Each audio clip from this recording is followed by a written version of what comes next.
Okay, continued with Glenn Greenwald's article.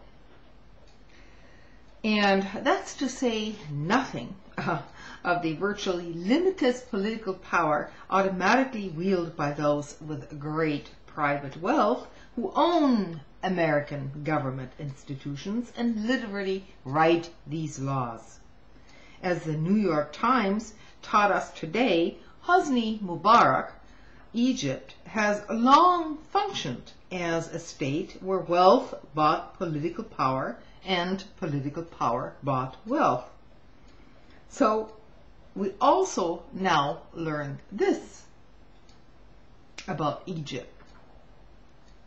While hard facts are difficult to come by, Egyptians watching the rise of the money class widely believe that self-dealing, crony capitalism, and corruption are endemic, represented in the public eye by a group of rich business people aligned with Gamal Mubarak, the president's son, as well as key government ministers, including the VP now, and governing party members. On paper, the changes transformed an almost entirely state-controlled economic system to a predominantly free market one back in the 1990s. In practice, though, a form of crony capitalism emerged according to Egyptian and foreign experts. So, apparently, what happens in Egypt is that they pretend to have a free market economic system, but in reality, the very rich are able to influence the government for special favors that enhance their private sector wealth and power. How could the people there have put up with it for that long? But it gets worse. Exacerbating tensions, Egypt's oligarchs flaunted their wealth.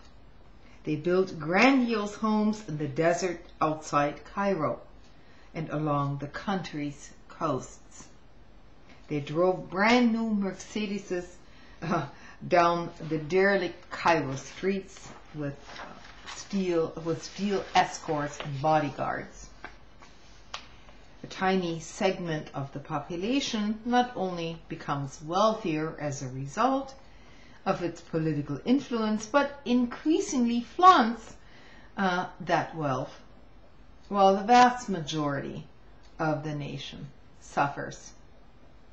No country could possibly sustain political stability under those conditions. So this is what the New York Times is saying.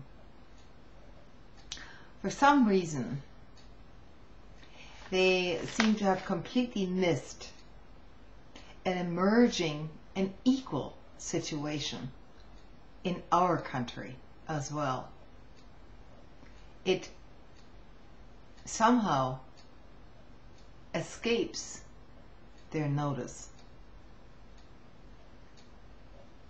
And, you know, I personally, I want to add, this has nothing to do with a liberal media bias. It is an oligarchical media bias, because this has nothing to do with democracy or free speech. It has to do with very slow motion indoctrination for everyone. Glenn Greenwald's articles are very well worth reading if you care about this country, and if you care about the Constitution, and if you care about your rights, and how it's all being eviscerated as we speak.